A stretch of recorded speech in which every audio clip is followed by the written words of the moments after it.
Hi, welcome to the shop. Today, you're sitting at the edge of the shop. You're probably getting a lot of background noise right now because the doors are open and the wind's blowing really bad. But we got a brand new addition to the shop we got to get moved in, and it's sitting at the foot of the garage. It's a G1035P Grizzly Polar Bear Series. It's a 1.5 horsepower shaper. And so, let's get it moved in, do a quick unboxing, and see how everything looks.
So a couple things I wanted to show about the unboxing is Grizzly's pretty good about putting it in a packing grease.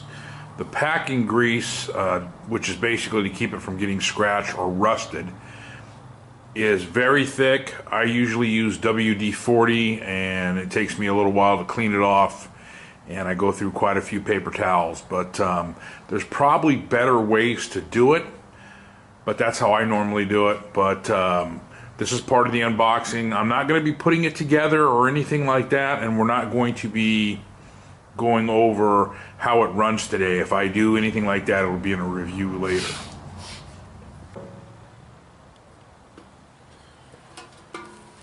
So there's a housing you have to remove. Since this is an unboxing video, I wanted to show a few of the things that come with the boxing. The motor, which is a motor that rises up and down, because this is a shaper, and with shapers and routers you usually have what's called like a lift system. The motor will rise and lower with this, and that's what is able to run the pulley to give power to your bits.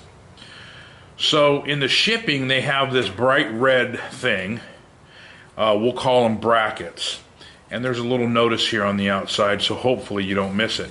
You don't want to try to lift it up and down with the mechanisms. You don't want to try to use it until you remove these, because these are holding it in place so it ships safe and your motor don't get damaged.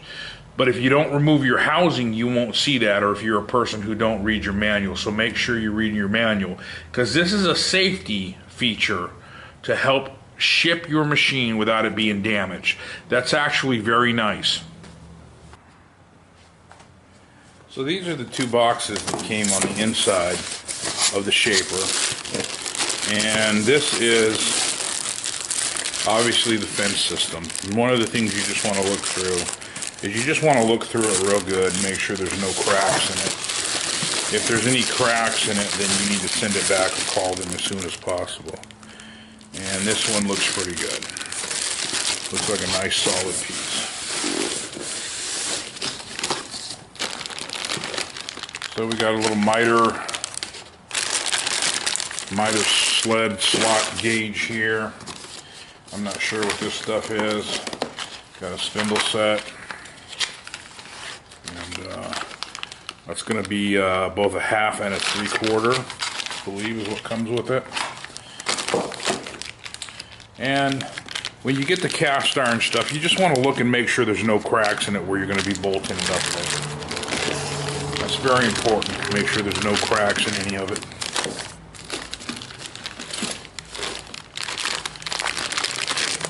Once again, you got some scratches and stuff, but the important part is that you have no cracks. And this looks like all the tools I'm going to need. Looks like there's a handle for the wheel. Here's the wheel. And that looks like about it. So that's the end of the unboxing video. I've got a lot of cleanup I've got to do left. I've got to take the brackets off on the inside, probably put it on a stand and then fire it up and see how it works. But that's basically the unboxing in a nutshell. They seem to box it pretty well. There's styrofoam around the bottom. There are some scratches on the bottom that I'm not really super happy with, but I don't think it'll affect the use of the machine at all. And for the price, pretty decent shaper, entry-level shaper, and it can be used as a router table, and it'll take 1/2-inch shank router bits. So that's what's very important to me. And look for my next video. I'm going to probably try to get it up and do a project with it. Is this thing working? I wanted to take a quick second to say thanks for checking out my YouTube channel. Please subscribe if you haven't already. Also, share the video.